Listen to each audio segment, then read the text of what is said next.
हुई तो फिर वो दिन आएगा कि हमें बिस्तर पे डाला जाएगा। हम उस वक्त तक बिस्तर से नहीं उठ सकते जब तक कोई सहारा देने वाला ना हो।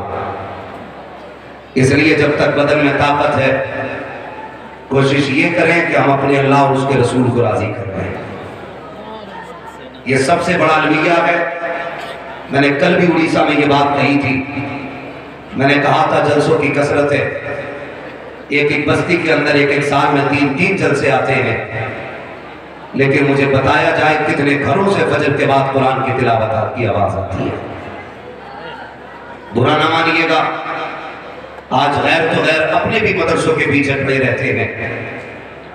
हमारी कौम के चंद चंद जबान लोग कह दिया करते हैं कि ये मदरसे नहीं पेट पालने के अड्डे हैं, ये मदरसे नहीं अपना घर चलाने का अड्डा बनाया गया है। खुदा की कसम जबान को लगाम दो, जिस दिन ये मदरसे खत्म हो जाएंगे कोई जनाजा पढ़ाने वाला नसीब नहीं होगा। जिस दिन इन मदरसों को ताला लग जाएगा तुम्हारे चेहरों पे दाढ़ियों के बाल नजर नहीं आएंगे। आज जो सरों पे टोपियां नजर आ रही हैं ये मदरसों की देन है। आज जो चेहरों पे दाढ़ियां हैं ये मदरसे की देन है। आज जो तुम्हें कलमा शरीफ याद है इन्हीं मदरसों की देन है।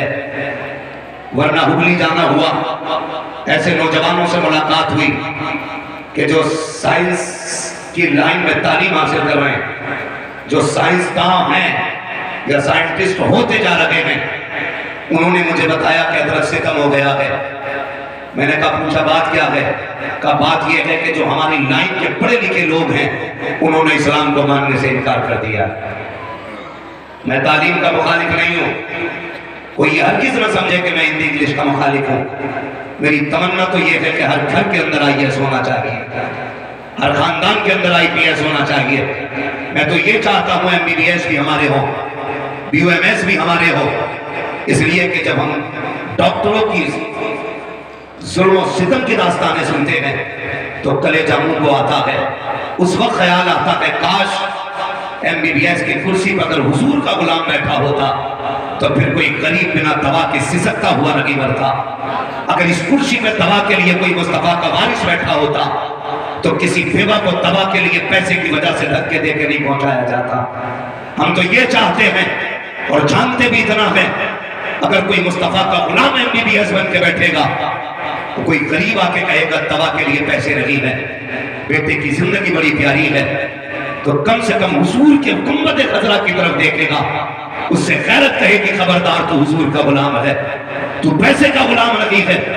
अगर ये तेरे दरवाजे पे खाली हाथ आया तो खाली ना लौटा, तो हुजूर के नाम पे इसको दबा दे दे, खुदा हुजूर के सदके में तेरी नस्लों के गुजारेगा।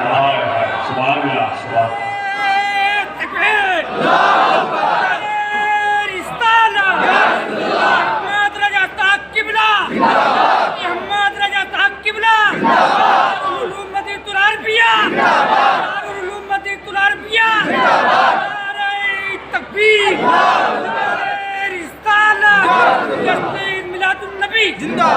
हम तालीम के मुखालिफ नहीं, हम तो चाहते हैं पढ़ो और आगे बढ़ो। तुम नहीं जानते, मैं किसी डॉक्टर का नाम नहीं लूंगा, अगर कोई बंदा इलाज के दरमियान हॉस्पिटल में मर जाता है तो उस वक्त तक लाश नहीं दी जाती है जब तक 3 लाख 4 लाख का पेमेंट न ले लिया जाए। एक दौर था कि जब डॉक्टरों को मसीहा कहा जाता था, और आज भी डॉक्टरों पर हम इतना एतमाद करते हैं कि माँ को लाल सबसे ज्यादा चाहिए होता है, बेटा माँ को सबसे ज्यादा प्यारा होता है, लेकिन ICU के अंदर लेने के बाद डॉक्टर कहता आप बाहर जाइए, तो माँ जिगर के टुकड़े को डॉक्टर के हवाले करके आ जाती है। बाप अपनी विरासत के चश्मो चराग को अंदर छोड़ के आ जाता है, क्यों? ये सोचते हुए कि ये हमारे बच्चों के साथ गद्दारी नहीं करेंगे। ये नजरिया है आज भी डॉक्टरों के साथ, लेकिन बात कड़वी है, लेकिन कबूल कीजिएगा। हो सकता है कोई मेरे खिलाफ आवाज उठाए, लेकिन किसी एक का गला घुट जाने से अगर 100 के घर बच जाते हैं तो फिर एक के जाने का गम नहीं कीजिएगा। भाई ये आंखों देखी कहानियां हैं, बच्चे का वजन 3 किलो होता है और 6-6 घंटे में 6-6 किलो दवा अंदर जा रही है। ये चोरी नहीं तो क्या है, ये डकैती नहीं तो क्या है, बच्चे का वजन 6 किलो है, हर 3 घंटे के बाद 5-5 किलो दवा जाती है, फिर पर्चा दे दिया जाता है। कितने गरीबों की जमीन बिक जाती है ताकि बच्चे की जिंदगी बच जाए, कितनी माओ का सेवर बिक जाता है ताकि बेटे की जिंदगी बच जाए। और मैं ये कहता हूं, ऐसे डाकुओं को समाज से हटाओ, मुस्तफा के गुलामों को MBBS की कुर्सी में बैठाओ, ताकि आज के बाद किसी माँ का सेवर न बिके, किसी बाप की जायदाद के बिकने का नंबर नहीं। लेकिन मुझे मालूम है, मैं उस कौम से बात कर रहा हूं जिसने इतनी चादरें मजार पे चढ़ाई कि मजार का निशान ही डुबा के रख दिया। याद रखिएगा, हम सबसे पक्के बरेली, कोई हमें कहा भी ना समझे। मैं समझता हूं मैं तुम में सबसे ज्यादा पक्का बरेली। पूछे इन उलमा से, ये मेरे सर के ताज है सब। अगर कोई सफेद दाढ़ी वाला बड़ा आलिम नीचे बैठा है तो मतलब ये नहीं है कि वो मुझसे ज्यादा नहीं जानता है। मैं कुर्सी पे इसलिए बैठा हूं ताकि आसानी से आप मेरे सामने, मैं आपके सामने रहूं। वरना याद रखिए, ये अलग बात है, खामोश खड़े रहते हैं, फिर भी जो लोग बड़े हैं वो बड़े रहते हैं। ऐसे असलाफ से मिलता है हमारा शजरा जिनके कदमों में कई ताज बड़े रहते हैं। मैं जिम्मेदार उलमा की मौजूदगी में बात कह रहा हूं। मसला के आला हजरत ये है कि अगर मज़हर पे एक चादर है तो दूसरी चादर चढ़ाने की जरूरत नहीं। ये बात सच्ची है ना? बोलो, एक चादर अगर मज़ार पे पहले से मौजूद है तो दूसरी चादर चढ़ाने की इजाजत नहीं। हमारी कौम को नशा चढ़ा है। कुछ दिन पहले खबर आई कि 300 किलोमीटर से चंद नौजवान चादर लेके चले गए अजमेर शरीफ, लेकिन बताया ये गया उन्होंने पूरे सफर में रुक के एक सजदा नहीं किया। खुदा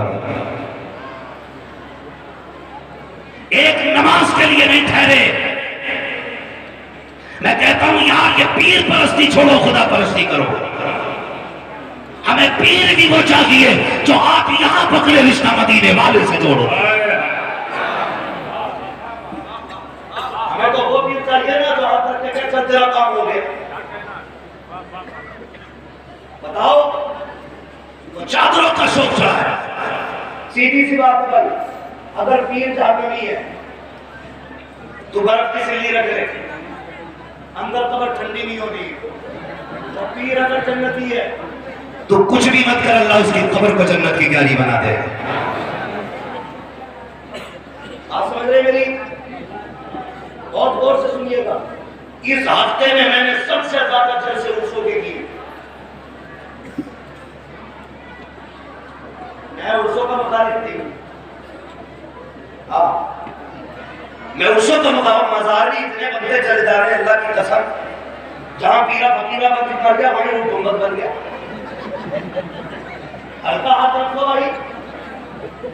बड़े बड़े अल्लामा, मुस्तफा की हदीस पढ़ाने वाले लोग, जिनकी दिन और रात काला रसूल और काला अल्लाह में गुजरी है, आज वो सादा मिट्टी के नीचे लेटे, जिसे इस गंजे का तरीका नहीं आया, बाप के मरने के बाद कत्ती पे बैठ गया और पूरी जिंदगी बिस्मिल्लाह बड़े शीन से पढ़ता रहा। कई लाख का गुंबद बना रखा। हालात हमारी कौम के ये, और कई जगह पे जो उर्स होते तो डांसर बुलाए जाते, नचनियां गाई जाती है। काम का नौजवान जिस दिन कव्वाली की महफिलें सजती हैं उस दिन तो मौलवियों को जानता तक नहीं है। अगर मस्जिद का इमाम ये कह दे आवाज हल्की कर ले, नमाज का वक्त हो रहा है, कहते मौलाना ये उर्स बार बार नहीं आता है, ये साल में एक बार होगा, आज अपनी नमाज हल्के पढ़ लो, हमारी कव्वाली की आवाज हल्की नहीं होगी। बतानी चाहिए। और मेरी कौम के नौजवानों, मेरे भाई सुनो तो सही, तुमने किसको मिंबर पे बैठाया? दाढ़ी के नाम पे इकबाल नहीं है, बाकी का तरीका उसे नहीं आता है। एक तरफ नाचने वाली, एक तरफ नाचने वाला, और फिर मेरी कौम के चंद नौजवान पैसों की गड्डी लेके खड़े होते हैं और यूं उड़ाया करते जाते हैं, कहते बात मजे आ गए, आज तो मुखिया ने हद कर दी है, 10 गड्डियां उड़ा के आया है, आज बदाम के पैसे की हिसाब नहीं लगाया गया। ओ खुदा की कसम, ओ मेरी कौम के नौजवानों, मैं इतना कहूंगा, आज कोई कौम इतनी बेवकूफ नहीं है जो अय्याशियों पे ऐसे पैसे लुटा रखी हो। अगर खुदा ने तुझे दौलत दी है तो नचनियों पे मत लुटाओ, डांसरों पे मत लुटाओ। देख तेरी बस्ती में कौन पढ़ने वाला बच्चा है लेकिन गुर्बत की वजह से फीस नहीं दे पा रहा है, इस पैसे को उठा उसकी तालीम में लगा दे। अगर वो बैठा इंसाफ की कुर्सी पे, खुदा की कसम होगा हिंदुस्तानी, उसके कानून में मुस्तफा की झलकियां नजर आए। वाह वाह, नारे तकबीर, नारे रिसालत, जलसे दस्तारबंदी, मसलके आला हजरत दारुल उलूम मदीनतुल अरबिया। फालतू पैसा बर्बाद मत करो, इस पैसों को बच्चों की तालीम पे लगाओ। लगाओ ना तालीम पे, क्यों नहीं लगाते? लेकिन शादी होते ही बीवी कहती है मैंने चद्दर की नजर मांगी थी जी। मौलवी चीखते चीखते बीमार हो गया कि डीजे मत बजा, उसकी एक बार नहीं सुनी।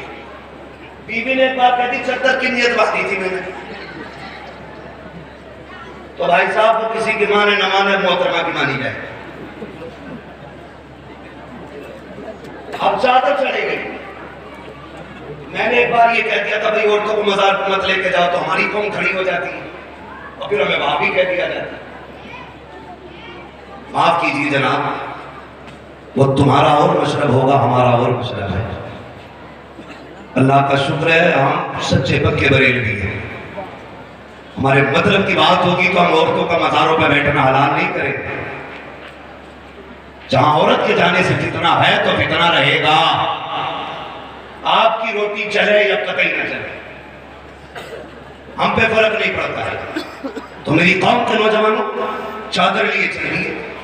अच्छा एक बात बता, मुझे तो नहीं लग रही बात है ना, सोच के तो नहीं आए थे कि जन्नत फ्री बटेगी। जन्नत अभी नहीं, जन्नत तब बटेगी जब अली का बेटा आएगा। इसलिए कि जन्नत हमारी नहीं, जन्नत उनकी है। आला हजरत ने कहा था तेरी नस्ल पाक में है बच्चा बच्चा नूर का, तू है ने नूर, तेरा सब घराना नूर का। जन्नत तब बटनी है इंशाअल्लाह। और जन्नत बैठ बांटने का हक भी सिर्फ अली के बेटे,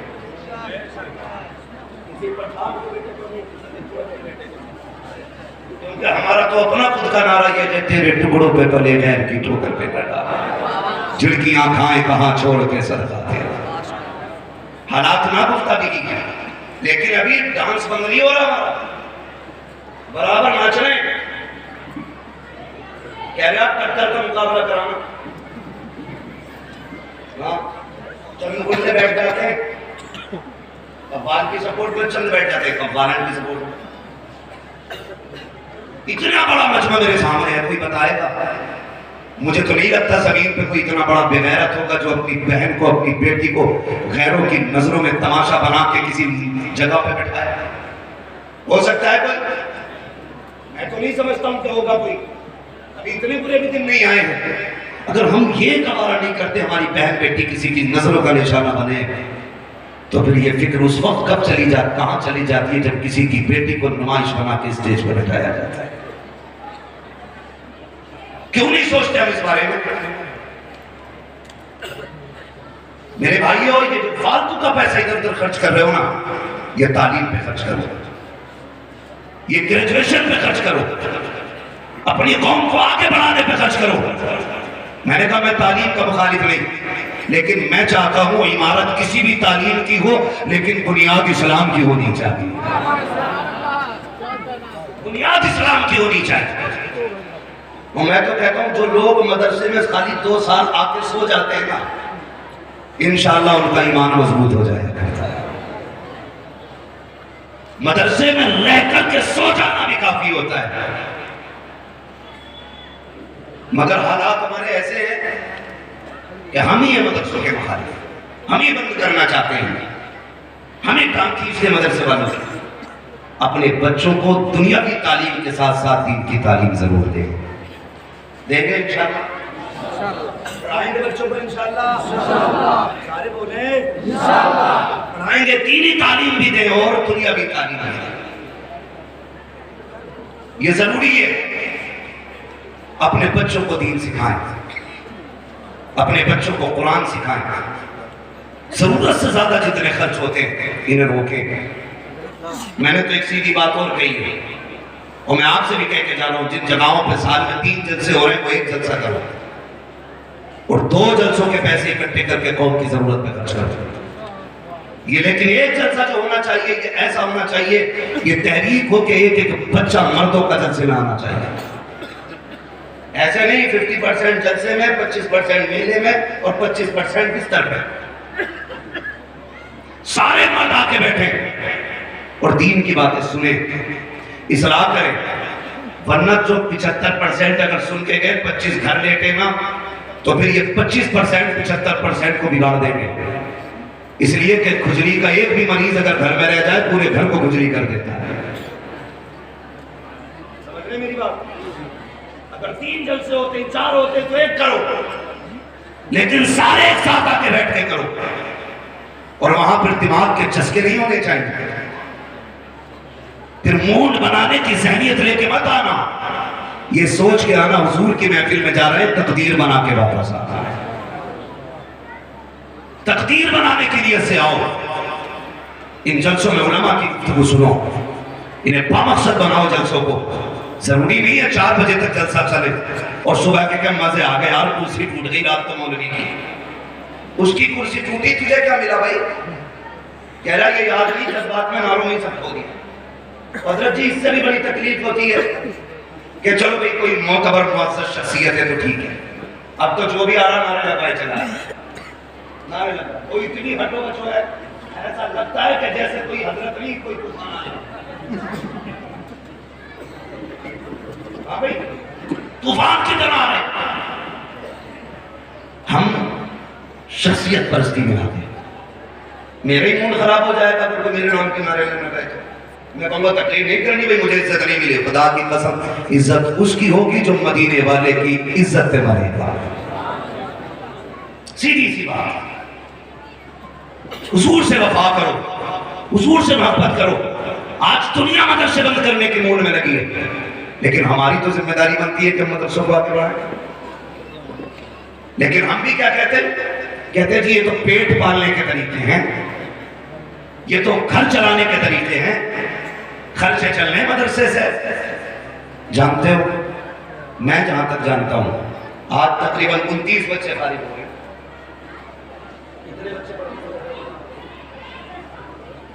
पौने 200 बच्चे इस इदारे में पढ़ते हैं। बोले सुभान अल्लाह, कहते तो सुभान अल्लाह।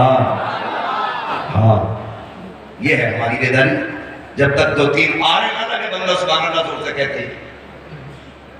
अच्छी बात तक कभी असाफी क्या सही कह गया, कौन क्या गलत कह गया। पौने 200 तलबा इस इदारे में रहते हैं। अच्छा अक्सर लोग जो शादीशुदा हैं वो फैमिली चलाते हैं, बनी 2 बच्चे हो, मियाँ बीवी हो, घर कितनी मुश्किल में चलता है। बोले मुश्किल होती है ना चलानी।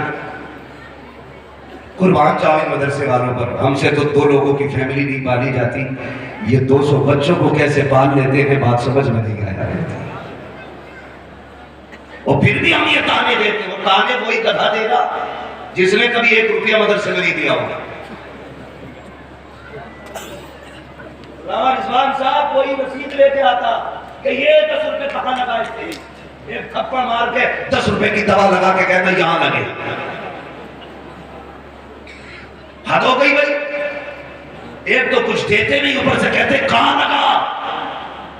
बैठ मदरसे में आके, जितना साल भर में ना तेरे घर का खर्च होता है इतना सुबह के नाश्ते में 8 दिन में मदरसे में उठ जाया करता है। उतना 8 दिन में मदरसे में उठ जाता है। कई लोगों से बात हुई, यार तू ये ब्याज में लिया कर, कह रहा हजरत जी खर्चा नहीं चल रहा था तो ब्याज ले लिया। एक से मैंने कहा भाई सुना है तुम रिश्वत लेते हो, अल्लाह ने खूब तनख्वाह दी है, ना लिया करो। कहने लगे खाली तनख्वाह से काम नहीं चलता, इसलिए साइड से कमाई करनी पड़ती है। मैं पूछना चाहता हूं, तेरे घर के खर्चे अगर 50,000 में नहीं चलते हैं, कभी तू साइड से कमाई के नाम पे ब्याज लेता है, कभी सूद लेता है, कभी रिश्वत लेता है, कभी डाका डालता है, कभी फाइनेंस के नाम पे चोरी करता है। मुझे बता तो सही, ये मदरसे वाले जब कभी कैंटीन में अनाज खत्म होता है, कभी खाने की किल्लत होती है, कोई बताएगा इनमें से किसी ने ब्याज लिया हो, इनमें से किसी ने रिश्वत ली हो, इनमें से किसी ने सूद का बाजार गर्म किया हो? नहीं, खुदा की कसम, ये कभी ब्याज नहीं लेते हैं, कभी रिश्वत नहीं लेते हैं, जैसे महीने तनख्वाह उधार हो जाती है, कभी नाजायज 1 रुपया नहीं लेते, बल्कि जब मदरसे के अंदर खाने की कमी आती है, रिश्वत पर पैसा नहीं लाते, ब्याज पर पैसा नहीं लाते, मुसल्ला बिछाते हैं, रुख करते हैं मदीने की तरफ, ये रोक के दिखाते हैं रिस्क का इंतजाम मदीने से कर दिया जाता है। इनके खिलाफ बोलते हो जिनकी मदद सीधे मदीने से मुस्तफा करेंगे, इनके साथ खड़े हो जाया करो। और मैं कई ऐसे मोहतमीमों को जानता हूं जिन्होंने आके कहा कि गुफ्तगू में कह देना कि 5 महीनों की तनख्वाह नहीं गई है। हैरत होती है, मरो तो मौलवी काम आए, जियो तो मौलवी काम आए, 1 से 2 बनो तो मौलवी काम आए, 2 से 3 बनो तो मौलवी काम आए।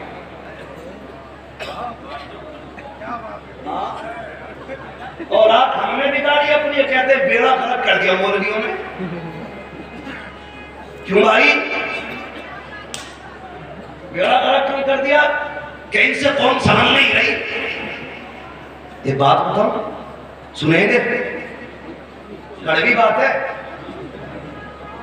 जिस तरह चश्मे, नदी, नहर, ट्यूबवेल का पानी फसल के लिए जरूरी होता है, उसी तरह आंखों का पानी अपनी नस्ल के लिए जरूरी होता है।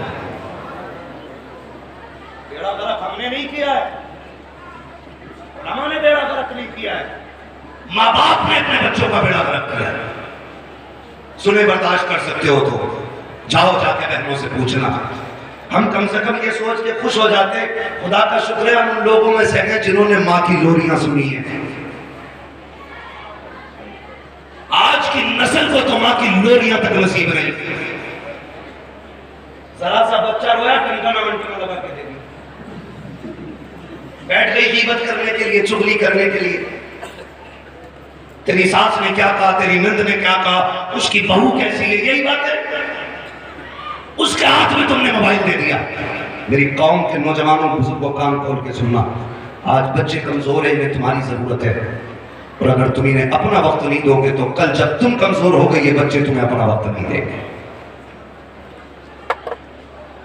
जाओ मां बहनों से जाके कह दो, लोरियां बच्चों का हक है। अगर ये सोते सोते उठ के रोने लग जाए, हाथ में मोबाइल न दे, बल्कि सीने से लगा और वो कहे जो पहले माए कहती थी, मैं सो जाऊं या मुस्तफा कहते कहते खुले आंख सल्ले आना कहते गए। हमने बच्चों से लोरियों का हक छीन लिया, इनका दर्द निकल गया हमारे सीने से। मौलवी के 8 दिन के सबक से कुछ नहीं होगा, तुझे इसके लिए रातों में उठ के आंसू बहाने पड़ेंगे।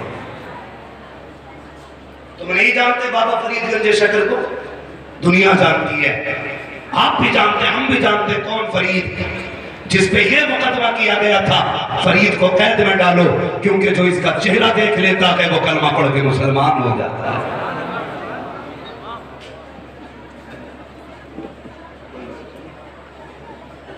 ये मुकदमा किया गया, इनको अंदर डालो।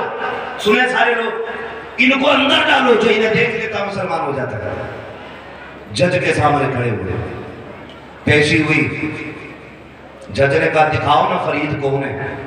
जिन्होंने मुकदमा किया था उन्होंने समझ लिया, मुंह देख लिया तो जज भी चला जाएगा। दिखाओ ना कौन फरीद है। मुकदमा था, चेहरा देख के लोग मुसलमान हो जाते, चेहरे पे कपड़ा है फरीद के। लोगों ने कहा कि ये वो शख्स जो नकाब में खड़ा जिसका चेहरा देख के लोग मुसलमान होते हैं। उसने कहा जज ने ऐसे कैसे हो सकता, मैं भी देखना चाहता हूँ। मुशीरों ने कहा मेहरबानी करो मत देखो, जिन्होंने देखा वही छोड़ बैठे मजाक। जज ने कहा हम भी तो देखे, हमने भी तालीम हासिल की है, लेकिन निकाह के वली में वो तासीर देखी, बदलती हजारों की तकदीर देखी। का उठाओ तो नकाब, जैसी नकाब उठा के जज फैसला देना भूल गया, चेहरे फरीद देखा, कहने लग जाता है ला इलाहा इल्लल्लाह मुहम्मदुर रसूल।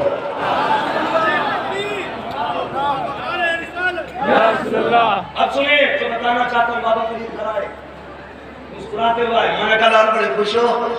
कमी आज बहुत खुशी हुई, कहा क्योंकि आज तेरे बेटे पे मुकदमा ये चला था कि जो इसका चेहरा देख लेता मुसलमान हो जाता है। माँ ने कहा था फरीद तो क्या हुआ? कहा माँ देख तेरे बेटे को रब ने क्या शान बख्शी है।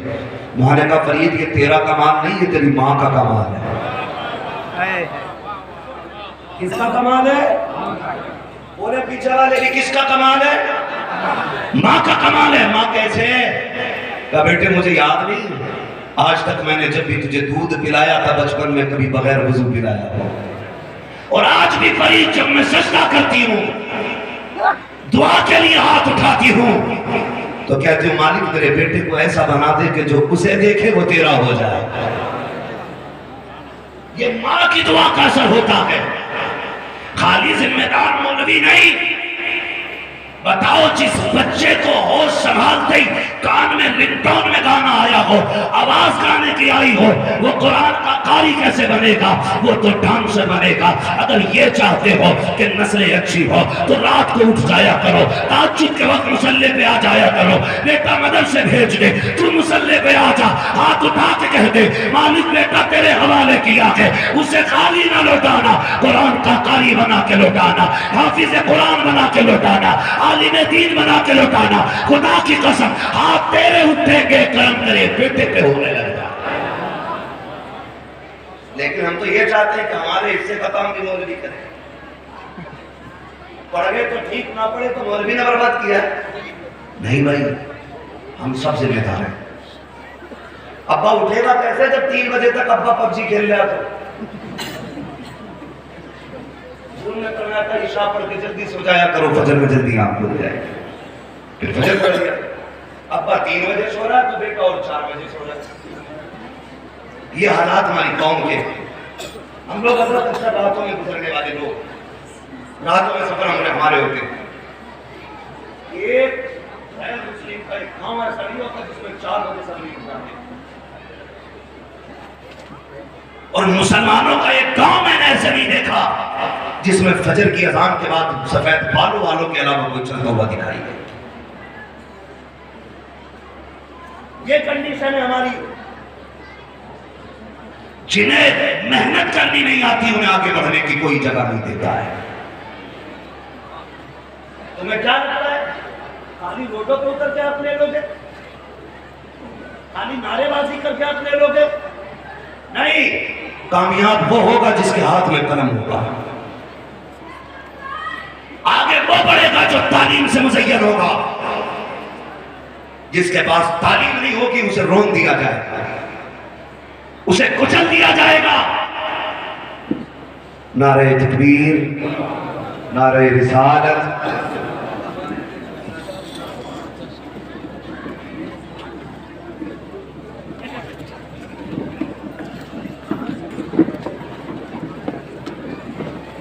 माशाल्लाह बैठे हैं हुज़ूर मुफ्ती साहब की तशरीफ आवरी हो चुकी है। हाँ, अब आयत है मुँह बर्खास्त। मामला ठीक है, गलत आ गए इंशाल्लाह मैं समझ कर उसे ना लोगे।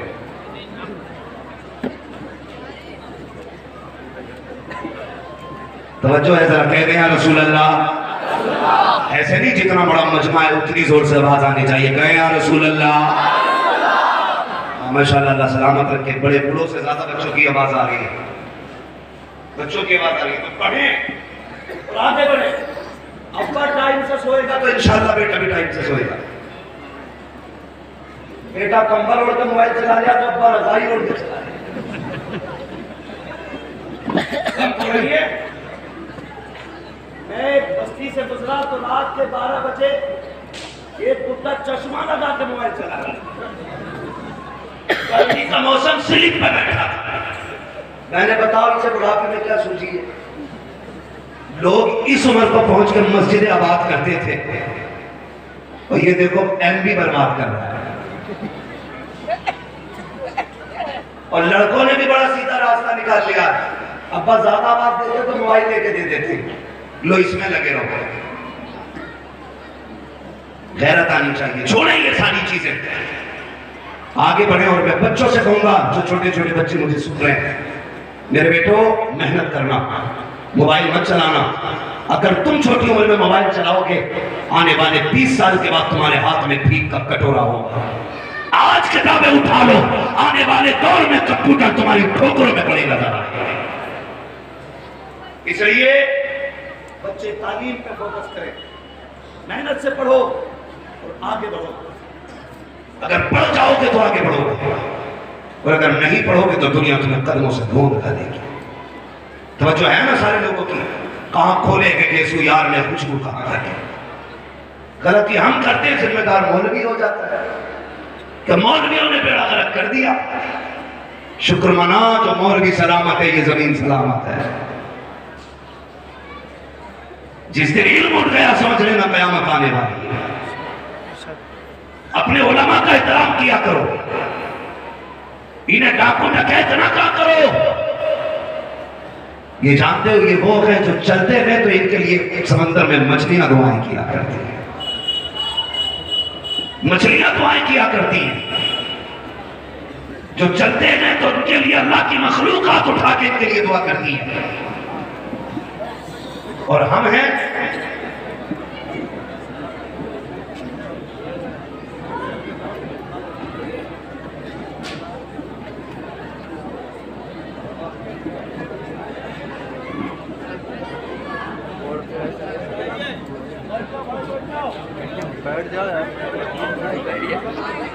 चूमने से ज्यादा जरूरी है कि हजरत के लिए सुकून के रास्ते हमवार किए जाए। मैंने पूरी जिंदगी में ताजुश शरिया के 1 से 2 बार से ज्यादा कभी हाथ नहीं चूमा, जबकि अक्सर सामना रहना होता था। इसलिए नहीं चूमता था कि मेरे मुर्शिद को तकलीफ ना हो जाए।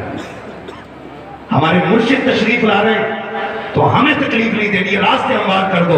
इंशाअल्लाह खातून जन्नत का बेटा है, जबान खुल जाएगी तो बेड़े पार हो जाएंगे। अब सारे लोग अपनी अपनी जगह पे खड़े होकर अदब से इस्तेमाल करेंगे। तकबीर, नारे रिसालत, वास्ती दूल्हा, वास्ती दूल्हा, शहजादे हुजूर फातिह पिलग्राम, शहजादे हुजूर फातिह पिलग्राम, शहजादे हुजूर फातिह पिलग्राम, ताजदारे मसनदे पिलग्राम, ताजदारे मसनदे पिलग्राम। नारे तकबीर, नारे रिसालत।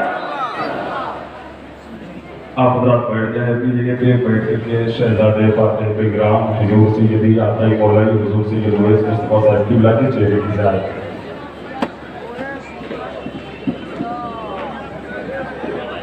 बढ़िया है।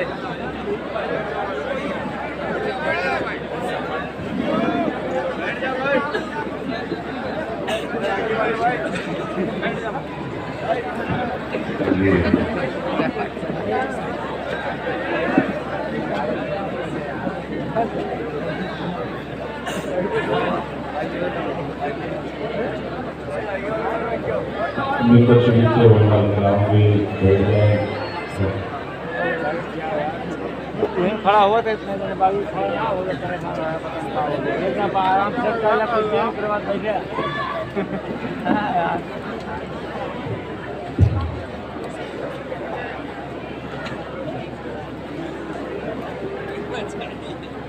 खैरियत है भाई, बैठ जाओ बैठ जाओ। मोबाइल जेब में रखो, नहीं रख लो भाई जेब में।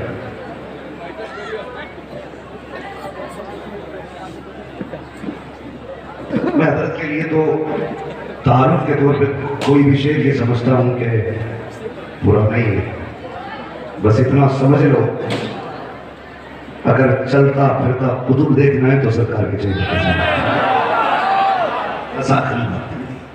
मैं आपको बता दूंगा, सरकार तशरीफ ले आए, मुझे एक दिन सबसे ज्यादा खुशी हुई, मैंने इश्तिहार में पढ़ा हजरत अल्लामा मौलाना हाफिज कारी सैयद उवैस मुस्तफा वास्ती। सुभान अल्लाह। सबसे ज्यादा खुशी हुई है पढ़ने के बाद, इसलिए कि मैंने अक्सर पीर देखे हैं जिनके पीछे नियत मान के खड़े हो जाओ तो न तोड़ सकते हो न छोड़ सकते हो। हाँ, खुदा का शुक्र है हमें ऐसा मुर्शिद मिला जो कुरान का हाफिज भी है, कुरान का कारी भी है। सुभान अल्लाह, सुभान अल्लाह। सरकार की तशरीफ आफरी हो चुकी है, अल्लाह सलामत रखे। मैं तो अपने मुर्शिद सरकार ताजुल शरिया का शुक्रगुजार हूं जिन्होंने जाते जाते हमें हजरत की चौखट का पता दे दिया। माशाअल्लाह, हम शुक्रगुजार हैं अपने मुर्शिद सरकार ताजुल शरिया के, क्या बात है बाबा, कि जिन्होंने जाते जाते हमसे ये कहा था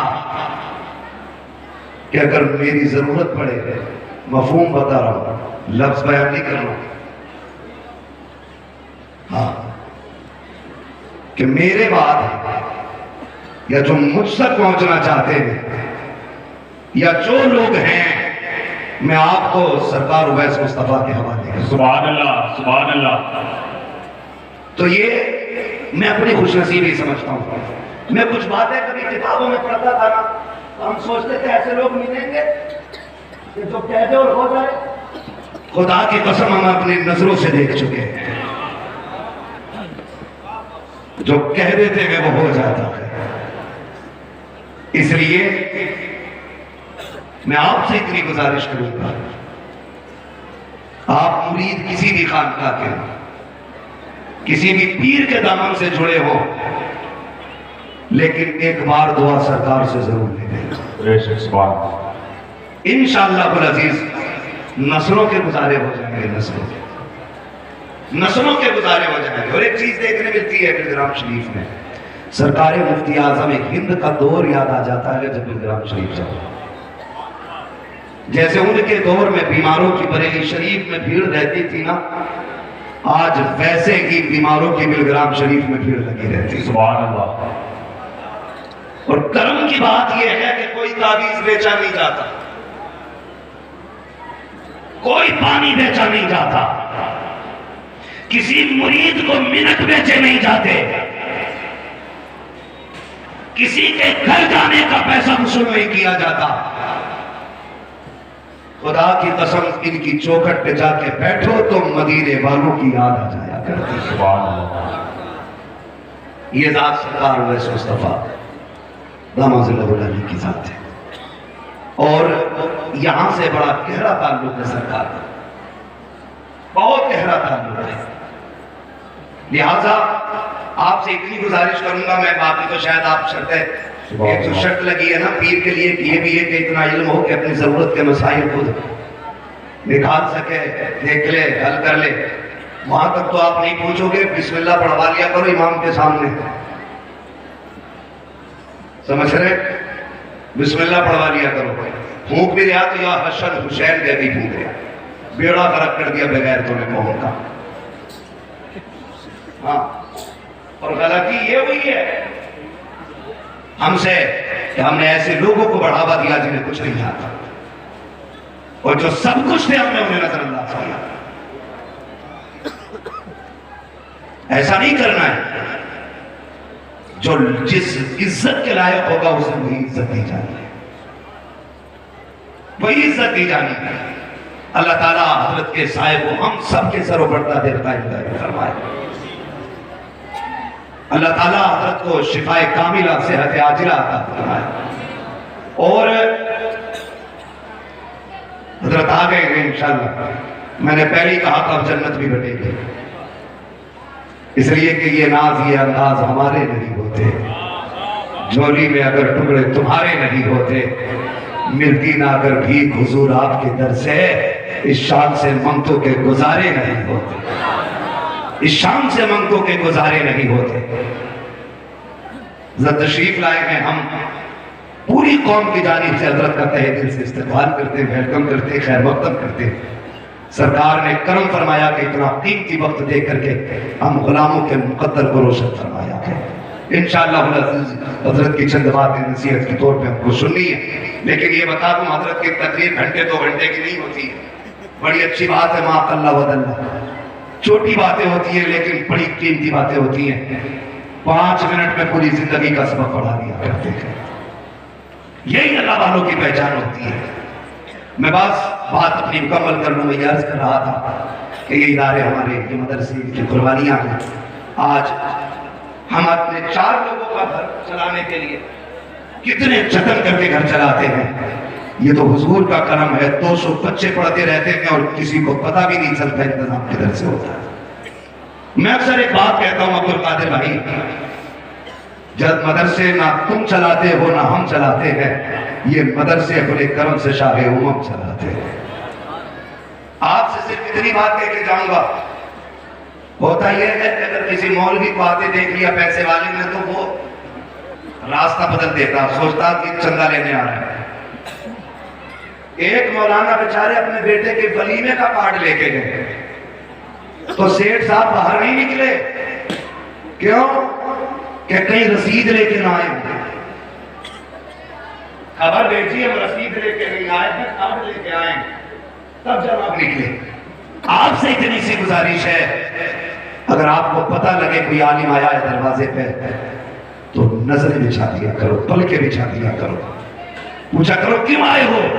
अगर वो ये कहे मदरसे का काम था तो रब का शुक्र अदा किया करो और एक बार हुजूर पे दुरूद पढ़ लिया करो। कहा करो मदीने वाले तेरा एहसान है, अपने घर के लिए तूने मेरा इंतखाब किया। ये सोच के हुजूर की बारगाह में दुरूद पढ़ लिया करो।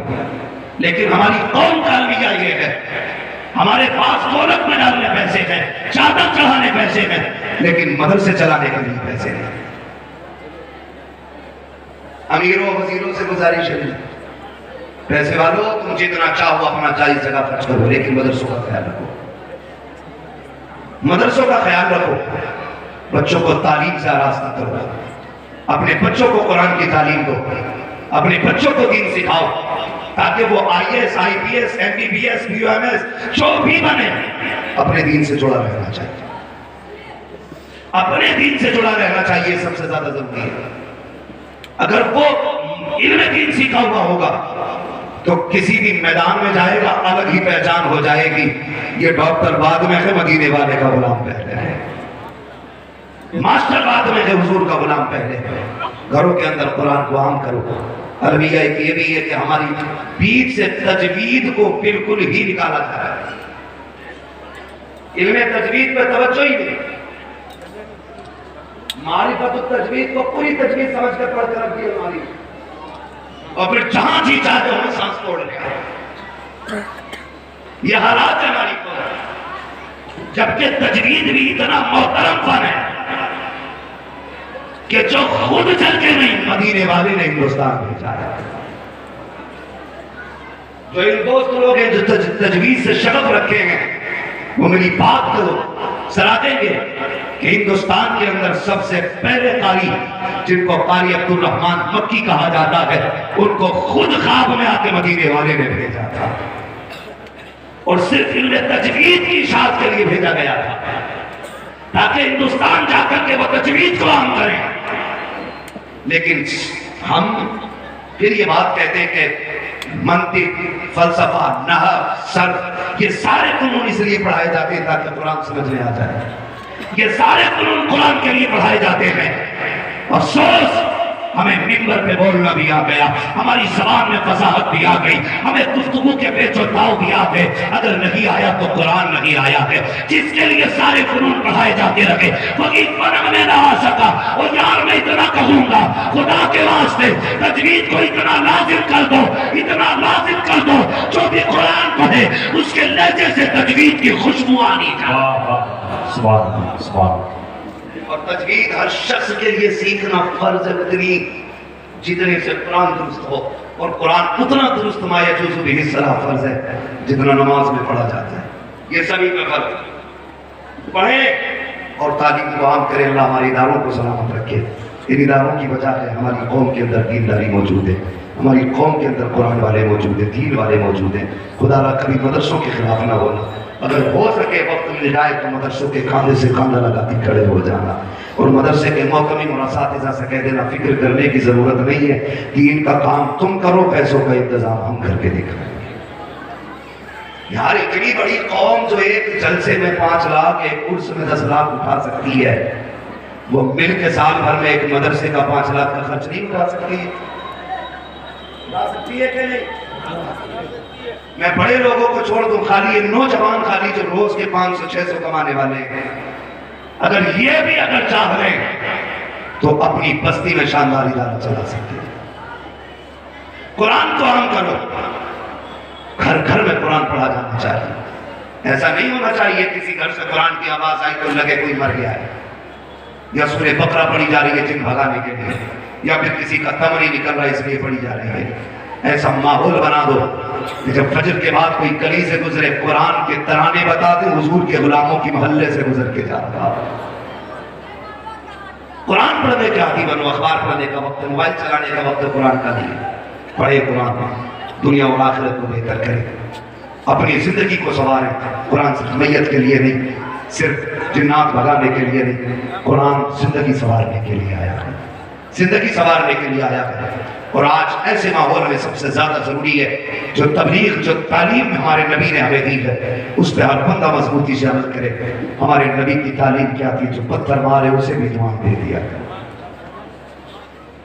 जो पत्थर मारे उसे भी दुआएं दे दिया करो, जो रास्ते में गड्ढे हो तो उसे भी दुआएं दो। खुदा की कसम, जब अखलाक मुस्तफा वाले आएंगे तो दीन हर घर के अंदर जाएगा। नौजवानों से गुजारिश करूंगा, कोई ऐसी हरकत ना करे जिसकी बुनियाद पर हमारी कौम पर, हमारे मजहब पर, हमारी मिल्लत पे कोई उंगली उठाए। हमें सारे वही काम करने हैं जिसे देख के दुनिया ये कहे ये हुजूर के ऐसे सच्चे गुलाम है कि हजारों सितम के बाद भी इन्होंने अमल का दामन नहीं छोड़ा है। करेंगे इंशाअल्लाह ऐसा। और अपनी कौम से कहूंगा कि अपना रहमा उलमा को बना लें, अभी भी वक्त है। जो इलाके का सबसे बड़ा आलिम है उसको अपना अमीर मुंतखब किया जाए। और मैं गुजारिश करूंगा, मिंबर से लेकर दरसगाहों तक, दरसगाहों से लेकर खानकाहों तक आपस के कान खींचना बंद करो। अब एक जगह इकट्ठे होकर खड़े होने का वक्त आ गया। उम्मत के लिए एक सीसा पिल्लाई दीवार बनो, किसी एक शख्स को मुंतखब करो जो हमारे नजरियात का और हमारे ख्यालात का और हमारी जरूरतों का कायद हो। कहने का कोई कायद ना बने, काम के कायद बने। हर शख्स ये चाहता कि मैं कायद बनूं, नहीं, काम करें, सफों में इत्तेफाक पैदा करें, इत्तेहाद पैदा करें। मिंबरों से जो बकवास की जाती है एक दूसरे की टांग खींचने की, इसे बंद किया जाए। हो सके तो इत्तेहाद की बातें करो, हो सके तो इत्तेफाक की बातें करो, बात तो एक जगह ला करके रख दो। खुदा की कसम मैं तो ये चाहता हूँ, इस तरह के फतवेबाजियों से कुछ नहीं होगा। आज भी तकलीफ होती है, इस मौके पे बात नहीं करनी है, ये सब जानते हैं शरीयत का मौक़िफ़ क्या है, लेकिन दिल टूट गया। एक मौलवी ने ये लिखा, सलमान अज़हरी को जो सजा मिल रही है ये कैमरे की सजा है, और मुंह बंद कर, तेरी बकवास की वजह से कई उम्मत का जनाजा ना निकल जाए। अभी तुम्हें ये पढ़िए, अभी पेट नहीं भरे, अभी दिल ठंडा नहीं हुआ आग लगा के। खुदा की कसम, सलमान अज़हरी कैमरे की वजह से नहीं गया, सलमान अज़हरी मुस्तफा की गुलामी की बुनियाद है।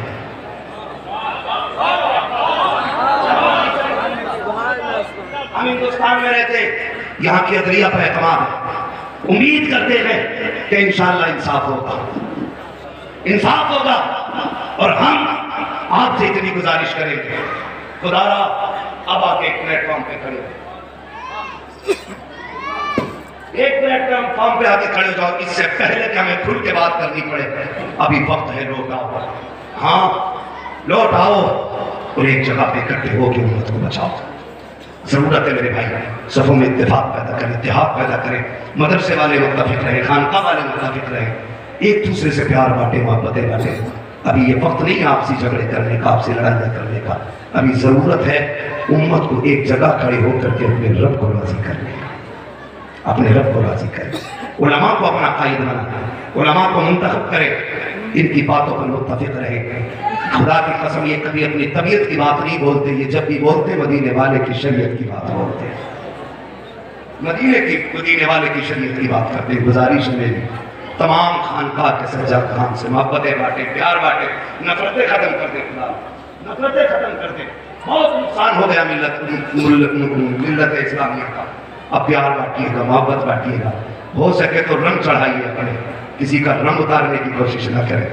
जब रंग चढ़ता है, खुदा की कसम चेहरा वैस मियाँ का होता है, रंग फातह बिलग्राम के नजर आया। रंग चढ़ा के देखो ना, रंग चढ़ा के देखो। रंग कैसे चढ़ते? सिद्दीक़ अकबर हिजरत का सफर लाल के 3 दिन का साथ था। जब मदीना शरीफ के बाहर जाके क़याम किया, हुजूर भी बैठे थे, हज़रत अबू बकर सिद्दीक़ भी बैठे थे। जो पहली बार देखने आए थे पूछते थे इनमें कौन हुजूर है और कौन अबू बकर है। ऐसा रंग चढ़ गया था हुजूर की मोहब्बत का। पूछ के पता चलता था अबू बकर कौन है और फिर मुस्तफा कौन है। जब ये रंग चढ़ जाए तो इतराना मत, घमंड मत करना। वो करना जो अबू बकर ने किया था, अपना दामन उठाया, हुजूर के सर पे साया किया, ताकि पता चल जाए जो दामन उठा रहा है वो गुलाम है, जो साए में बैठा है। नारे तकबीर, नारे रिसालत, ताजदारे मुस्नदे बिलग्राम, नारे तकबीर, नारे रिसालत। ये होता है रंग का मतलब, ये नहीं होता हुजूर वही करते जो हम कहते हैं। ये बता फिर तू हुजूर हुआ ना, हुजूर हुजूर कहाँ रह गए? मुरीद तो होता ही वो है जिसकी कोई अपनी मर्जी नहीं होती, जिसकी सारी मर्जियां पीर की मर्जी पे कुर्बान हो जाती है। खुदा की कसम अगर बेचम्मच कोई खानका देख रही है तो बिलग्राम शरीफ आगे देखे।